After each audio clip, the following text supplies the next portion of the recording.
은혜 나누실 말씀 히브리서 10장 19절에서 22절의 말씀입니다. 히브리서 10장 19절에서 22절까지의 말씀 같이 한 목소리로 합독하겠습니다. 그러므로 형제들아, 우리가 예수의 피를 힘입어 성소에 들어갈 담력을 얻었나니 그 길은 우리를 위하여 휘장 가운데로 열어놓으신 새로운 살 길이요 휘장은 곧 그의 육체니라. 또 하나님의 집 다스리는 큰 제사장이 계심에 우리가 마음의 뿌림을 받아 악한 양심으로부터 벗어나고 몸은 맑은 물로 씻음을 받았으니 참 마음과 온전한 믿음으로 하나님께 나아가자.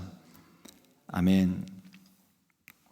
오늘 함께 봉독한 히브리서 10장 19절로 22절의 말씀을 가지고 보혈의 공로로 열린 길이라는 제목으로 함께 말씀의 은혜를 나누겠습니다.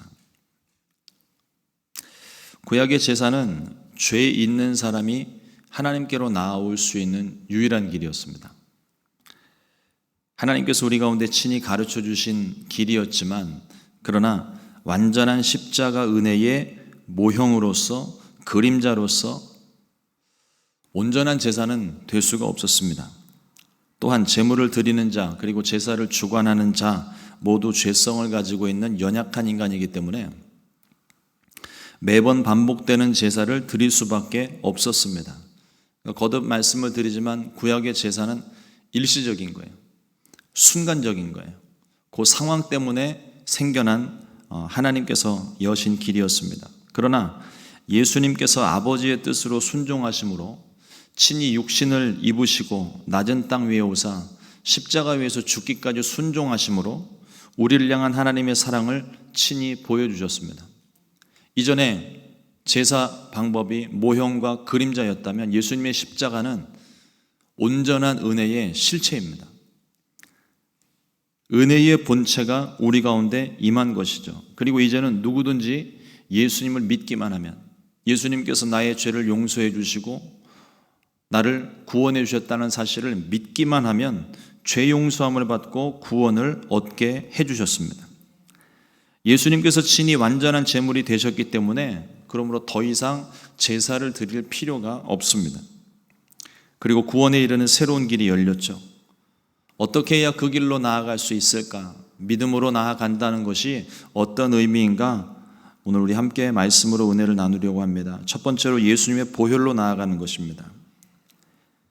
예수님의 십자가 이전까지는 비록 흠없는 제물일지라도 짐승의 피를 흘려야만 잠시나마 정결하게 되고 하나님 앞에 설 수 있는 기회를 얻습니다. 일시적이고 완전한 죄사함은 아니었습니다. 그런데 흠없고 완전하신 예수님의 보혈은 이러한 짐승의 피와는 감히 비교할 수 없을 만큼 거룩하고 완전한 보혈입니다. 예수님께서 이루신 이 보혈의 공로로 말미암아 우리가 믿고 회개하면 우리의 죄를 용서해 주십니다. 뿐만 아니라 다시는 기억지 않으십니다. 이따금씩 우리가 회개에 대한 것을 말씀을 듣고 감동이 있어서 회개하고 난 후에, 용서받은 확신이 든 후에 어느 정도 시간이 지나고 나면 또 회개의 시간이 되었을 때 우리 마음 가운데 죄책감 같은 게 일어나요. 이전에 지었던 죄에 대한, 그게 자꾸 또 생각이 나고 또 생각이 나고, 예수님의 보혈을 온전히 믿지 못하는 것입니다. 그리고 예수님의 보혈의 공로를 무시하려는 사단의 속삭임이에요. 하나님께 우리가 정말 진정을 다하여서 죄를 고백을 하고 보혈로 씻음 받으면 하나님께서 기억지 않으신다고 그랬어요. 근데 우리가 자꾸 기억을 해요. 죄 용서함 받았는데, 완전한 보혈로 깨끗하게 씻음을 받았는데 자꾸 우리가 기억해내면서 그거를 자꾸 또 반복을 하고 연약한 우리들의 모습이 드러날 뿐입니다. 그러나 주님께서 우리 가운데 말씀해 주시는 것은 다시는 기억되지 않는다고 하죠. 다시는 기억지 않으신다고 하나님께서 말씀하신 겁니다. 같은 행위를 또 반복을 하게 되면 우리가 어김없이 또 우리의 연약함 때문에 회개하고 또 눈물 흘리고 통해 자복을 해야 되겠지만, 그러나 진정한 회개의 의미라는 것은 전에도 말씀을 드렸지만 죄를 고백하고 마는 것이 아니라 내가 기도했던 대로 우리의 삶이 돌아서는 겁니다. 세상 가운데 발을 들여놨던 그 발을 완전히 빼는 거예요. 뺐기 때문에 더 이상 우리가 그 가운데 머물 수가 없습니다. 그러니까 온전한 회개라고 하는 것은 삶 가운데 진정한 변화가 나타나는 데까지 가야 진정한 회개가 되는 것이죠. 그러므로 이제 짐승의 피가 없어도, 하나님께 드릴 제물이 없어도 은혜의 보좌 앞에 우리는 담대히 설 수 있습니다. 완전하신 예수님의 보혈이 우리 가운데 있기 때문입니다. 이걸 우리가 보혈의 공로라고 말을 하죠. 지은 죄가 아무리 많아도, 우리가 상처투성이어도, 가진 것이 없어도 보혈의 공로 때문에 우리는 하나님 앞에 나아올 수 있게 된 것입니다. 우리 찬송가 가사에 있는 것처럼 나의 죄를 씻기는 예수의 피밖에 없는 정확한 고백입니다. 우리의 죄를 씻는 것은 물과 또 우리의 어떤 거룩한 행실로 이루어지는 게 아니에요. 예수님의 보혈을 의지할 때만 우리의 죄가 씻음받을 수가 있습니다. 죄의 문제는 꼭 보혈로 해결을 해야 되는 거예요. 내가 어떤 그 죄에 대한 보상으로 어떤 거룩한 행위를 하고 또 어려운 사람들을 구제하고 주의를 성수하고, 여러분 이것은 내가 받은 은혜 때문에, 용서함 받고 구원받은 은혜 때문에 내가 자발적인 마음에서 행하는 것이지 그것이 우리의 구원의 조건이 될 수는 없습니다. 구원의 조건은 오직 예수 그리스도의 보혈뿐입니다. 예수님의 보혈을 의지하면 주홍빛 같던 내 죄가 눈과 같이 희어집니다. 세상 그 어떤 것으로도 씻을 수 없었던 내 죄가 흰눈보다 더 깨끗하게 씻겨지는 것입니다. 그리고 다시는 하나님이 기억하시지 않는다고 말씀하십니다. 우리가 하나님 앞에 나아가는 것, 다른 어떤 것으로 나가는 것 아닙니다. 여러분들 꼭 기억하십시오. 보혈의 공로 때문입니다. 예수님께서 흘리신 보혈 때문입니다.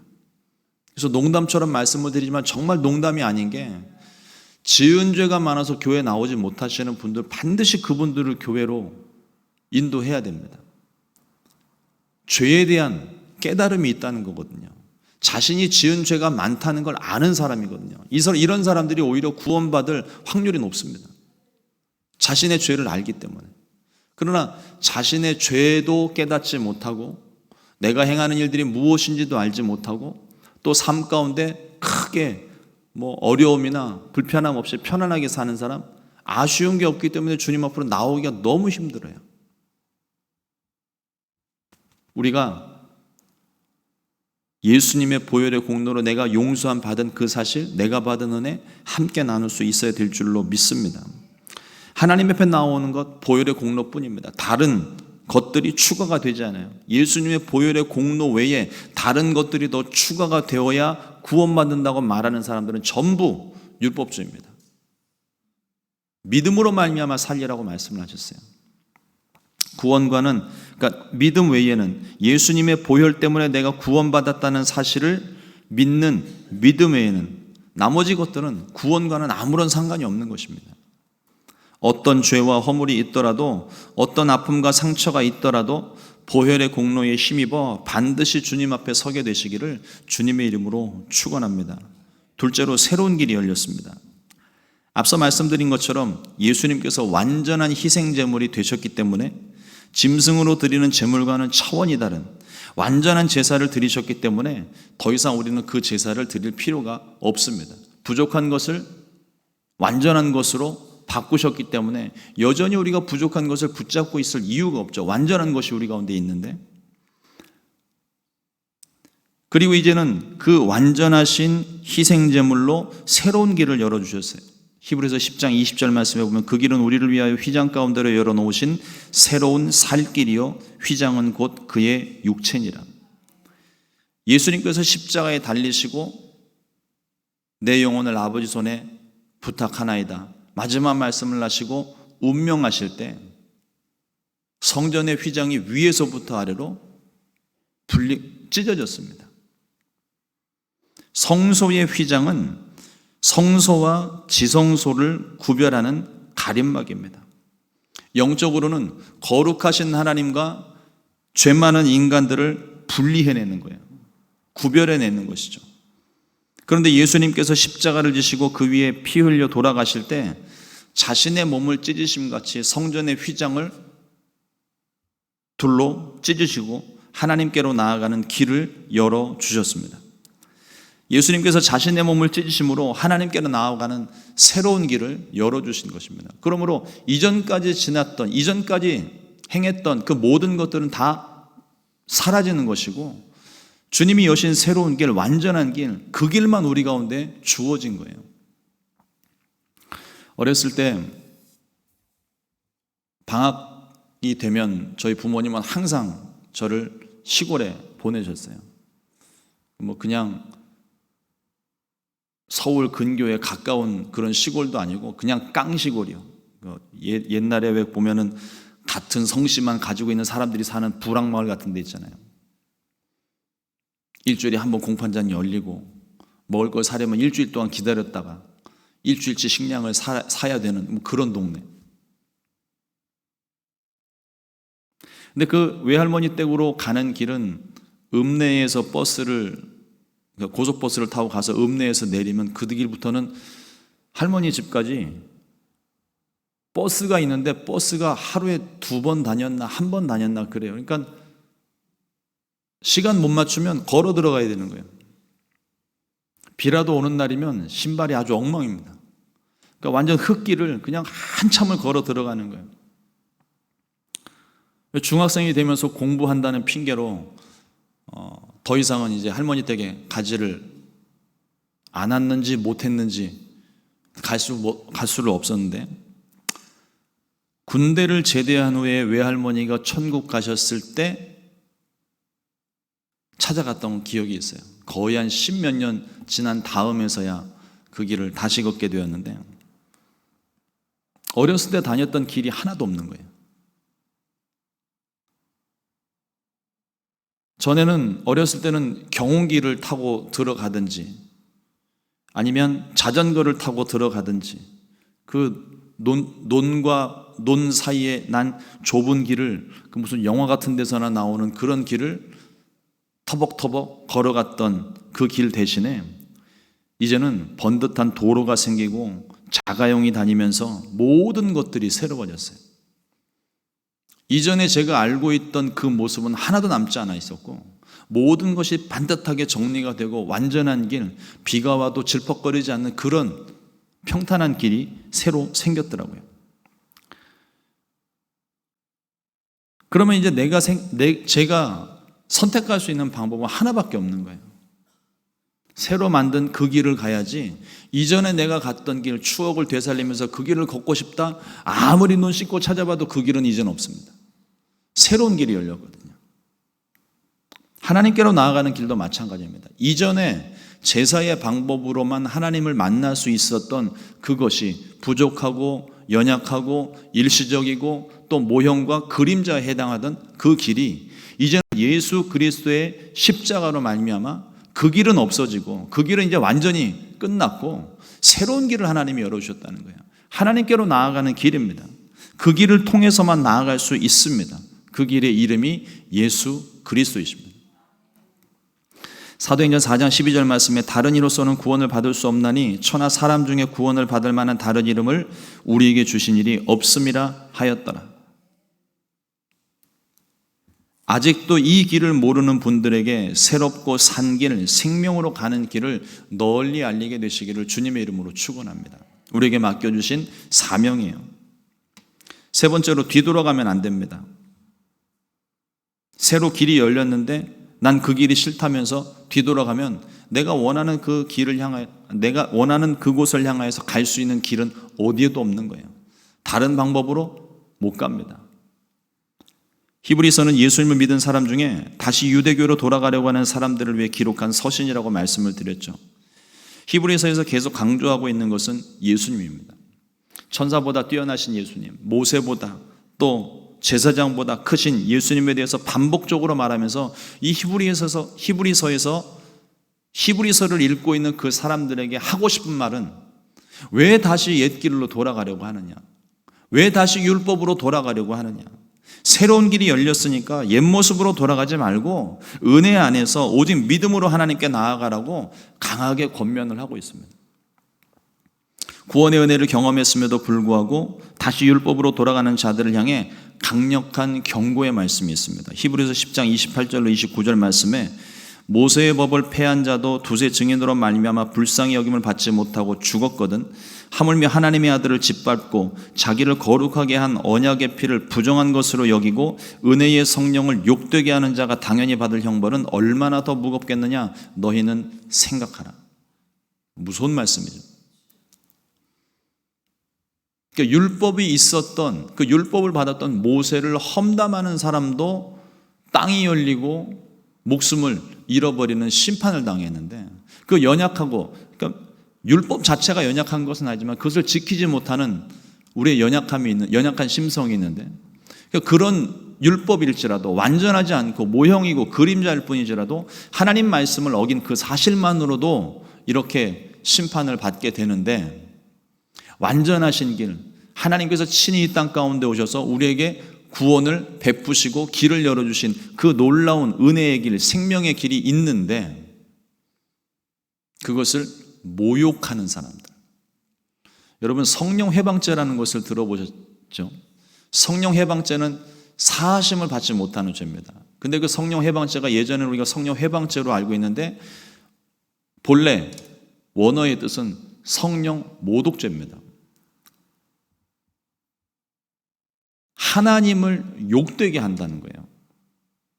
단순하게 그냥 하나님에 대해서 하나님의 일을 방해를 하고 자기 고집이 있으니까 아무리 하나님께서 하시려고 해도 이것을 안 하고 불순종하는 어떤 그런 성령 해방죄를 말하는 것이 아니라 정확한 의미는 성령 모독죄입니다.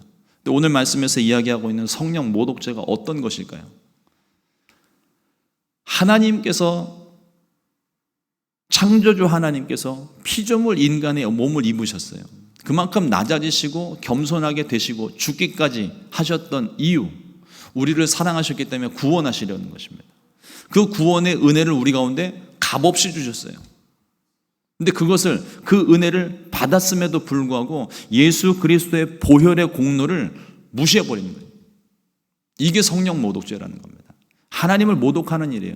우리를 위해 친히 피 흘리시고 죽으셨던 예수님의 그 은혜를 모독하는 일이라는 겁니다. 단순하게 옛 종교로 돌아서는 수준이 아닙니다. 하나님이 친히 육신을 입고 생명을 주신 그 은혜를 모욕하는 일이며 이것은 사하심이 없는 성령 모독죄에 해당되는 거예요. 생명에 이르는 진리를 얻고도 주의 흘리신 피와 희생을 깨닫고도 가치 없는 것처럼 여기고 모욕을 하고 구원의 길에서 돌아섰으니 얼마나 큰 심판을 받게 될지 신중하게 생각해 보라고 경고를 하는 거예요. 말씀을 묵상을 하면서 그런 생각을 해봤습니다. 아직까지는 제가 태어날 때 믿음을 가지고 이 믿음을 제가 저버린 일이 없는데 구원의 감격을 가지고 있으면서도 어떤 마음이 삐뚤어져서 어떤 마음의 상처가 생겨서 그 구원의 은혜를 저버리고 다시 예수 믿지 않던 시대 옛 모습으로 다시 돌아가는 사람의 마음이 과연 편할까? 우리 가운데 그런 사람들이 이따금씩 생깁니다. 우리는 안타까운 마음으로 계속 권면을 하지만 한번 삐뚤어진 마음이 이게 좀처럼 교회 안으로 들어오기가 쉽지가 않아요. 근데 저는 반대로 좀 생각을 해봤습니다. 예수님의 은혜를 경험했던 사람인데 예수님의 은혜를 경험했던 사람이라면 주님의 곁을 떠났을 때 과연 그 마음이 편할까? 어떤 의미에서는요, 주님의 마음을 떠난 사람, 이 마음을 잃어버린 그 사람은요, 그 순간부터 모든 삶이 지옥 같은 삶인 거예요. 그 마음이 편할 리가 없습니다. 이미 하나님의 은혜, 생명의 맛을 보았거든요. 그런데 그것을 굳이 자기가 거부를 하고 자기가 겉으로는 괜찮은 것처럼 아주 쿨한 것처럼 그렇게 아무렇지도 않은 것처럼 살아가는 것 같지만 실제 그 마음 가운데는요, 하나님을 잃어버린 상태. 우리 주일날 말씀 나눴잖아요. 공허한 상태입니다. 하나님이 없는 상태예요. 그 공허한 상태가 마음이 편할 리가 있습니까? 늘 불안하고 초조하고 답답하고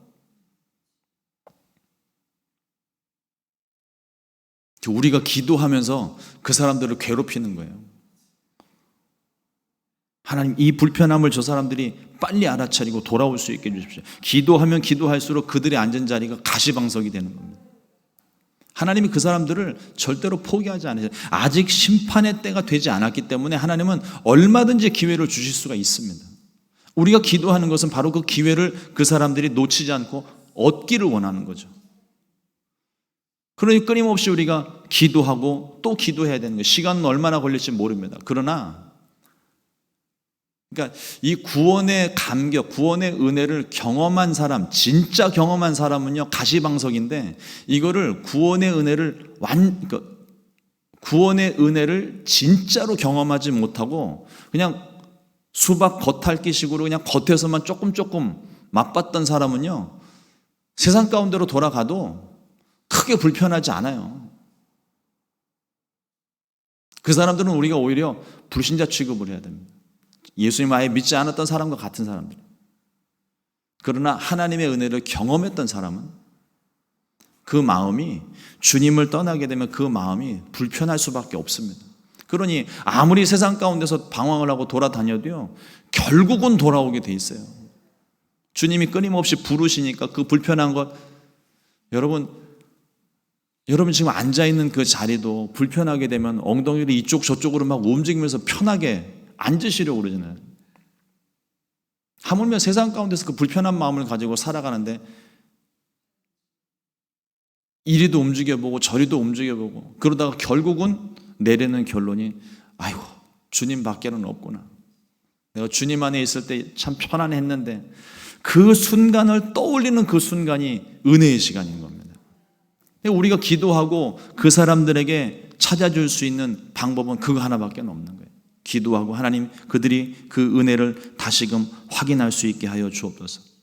그리고 주님께로 돌아올 수 있게 하여 주옵소서. 유대교에서 기독교로 개종을 했다가 다시 유대교로 돌아가려는 그런 사람들, 이들이 처음부터 돌아설 마음이 있었던 것은 아니겠죠. 이 사람들은 왜 다시 그 구원의 은혜를 경험을 했는데 왜 다시 또 돌아가려고 하는 걸까요? 고난의 큰 싸움도, 말씀해 보니까 고난의 큰 싸움도 견뎌냈었고 환난과 핍박 속에서도 오히려 기쁘게 여길 만큼 주를 향한 뜨거운 마음을 가지고 있었습니다. 그러나 반복되는 고난과 또 삶 가운데 경험하는 수많은 핍박과 환난의 상황들, 또 주변 사람들의 비난을 들으면서 좀처럼 나아지지 않는 그런 환경들을 보면서 믿음이 흔들리고 이제는 조금 편하게 신앙생활하고 싶다는 마음이, 적어도 유대교에 몸담고 있을 때는 안정적이었던 그들의 기억이 다시 유대교로 돌아가게 만드는 원인이 됐던 거예요. 이걸 우리가 역으로 이용을 하면 되는 거죠. 교회 안에 오게 되면 사랑이 넘치고 마음이 편안하고 기쁨이 넘치고 감사가 넘치는 그런 순간과 기억들을 우리가 구역 식구들이, 옆에 있는 성도들이 함께 만들어가면서 끊임없이 이 사람이 조금 믿음이 연약해져서 흔들릴 때 옆에서 누가 붙들어주고 같이 기도해주고 독려해주면, 그러면 그 사람들이 과연 다시 옛 모습으로 돌아가려고 할까요? 여기 이렇게 나를 위해서 기도해주는 사람들이 있는데, 여러분 우리 성도님들 간에 서로 기도하고 위로하고 하나 되기에 힘써야 하는 이유가 바로 그것입니다.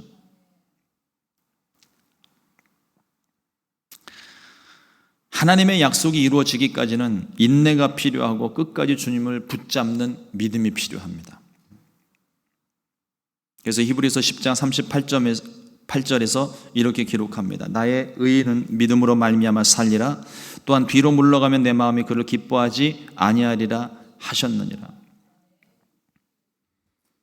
다시 유대교로 돌아가려고 하는 그들에게 주신 이 말씀이 이제는 우리에게 말씀하고 있습니다. 첫사랑을 잃어버리고 은혜를 잃어버린 우리들에게, 구원의 감격을 잃어버리고 무덤덤해진 우리들에게, 세상의 풍조에 휩쓸려 흔들리는 우리들에게 오늘 이와 같이 말씀합니다. 히브리서 10장 22절 말씀에 우리가 마음의 뿌림을 받아 악한 양심으로부터 벗어나고 몸은 맑은 물로 씻음을 받았으니 참마음과 온전한 믿음으로 하나님께 나아가자.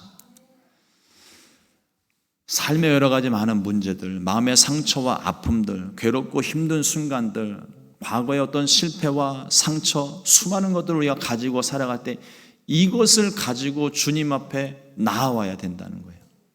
그러면 주님의 보혈이 우리를 씻으시고 또 상처 위에 약을 바르면 깨끗하게 치료되듯이 보혈이 우리의 상처와 아픔을 씻어내고 치료하고 회복시켜 주시는 거예요. 그러므로 히브리서 기록자가 계속 말씀하고 있는 것, 어찌 보면 히브리서의 전체 중심 주제라고 할 수 있는 거죠. 참 마음과 온전한 믿음으로 하나님께 다시 나아가자 권면을 하고 있는 것이죠. 오늘 하루도 주님께서 여신 새 길을 향해서 우리를 사랑하신 예수님의 십자가를 붙들고 믿음으로 한 걸음 더 나아가시기를, 믿음으로 승리하게 되시기를 우리 주님의 이름으로 축원합니다. 기도하겠습니다. 하나님, 오늘도 주님의 복음의 진리 앞에 우리가 무릎을 꿇습니다. 예수님의 보혈의 공로로 말미암아 죽을 수밖에 없던 우리들이 살 소망이 생기고 이전에는 없던 영원한 생명이 우리 가운데 임하였음을 믿습니다. 이 믿음이 세상에 썩어 없어질 것들 때문에, 세상에 완전하지 못한 것들 때문에 이 믿음이 흔들리는 일 없도록 하나님 우리를 붙잡아 주옵시고, 하나님 내 마음이 또 내 생각이 세상으로 향하려고 할 때 주님 십자가에 우리의 생각과 마음을 굳게 고정하고 혹여라도 우리가 뛰쳐나갈지 모르니 하나님 우리를 십자가에 단단히 붙들어 매고, 하나님 그래서 그 은혜 아래만 머물러 살 수 있도록 은혜를 베풀어 주시옵소서. 성령으로 충만하게 하셔서 오직 주의 십자가 아래만 머물기를 원합니다. 그 은혜 아래만 살기를 원합니다. 하나님 우리의 눈을, 세상으로 향한 우리의 눈을 가리워 주시고 세상으로 뻗어나간 우리의 생각을 막아주시고, 오직 그거보다 세상보다 더 귀하고 값진, 세상보다 더 기쁘고 감사한 하나님 은혜만을 생각할 수 있는 우리 모두가 되도록 도와주시옵소서. 성령님 우리 가운데 역사하셔서 이 은혜에서 벗어나지 아니하도록 도와주시옵소서. 오늘도 하나님 주님을 붙잡고 나아갑니다. 보혈의 공로에 힘입어 오늘도 주님 앞에 담대히 섰습니다. 하나님 우리는 자격도 공로도 없지만 주님께서 우리를 깨끗하게 하셨고 주님의 자녀 삼아 주셨사오니 하나님 우리가 가지고 있는 모든 것 하나님께 다 드렸습니다. 이제는 주님께서 책임져 주시고 오늘도 이 새벽에 주님 앞에 나와 기도하고 간구하는 모든 기도의 제목들 가운데 주께서 역사하시고 주님이 모든 상황 가운데 간섭하셔서 합력하여 선이 되게 하시고 문제가 해결되고 질병이 치료받는 은혜가 임하게 하여 주시옵소서. 귀하신 예수님의 이름으로 기도드렸습니다. 아멘.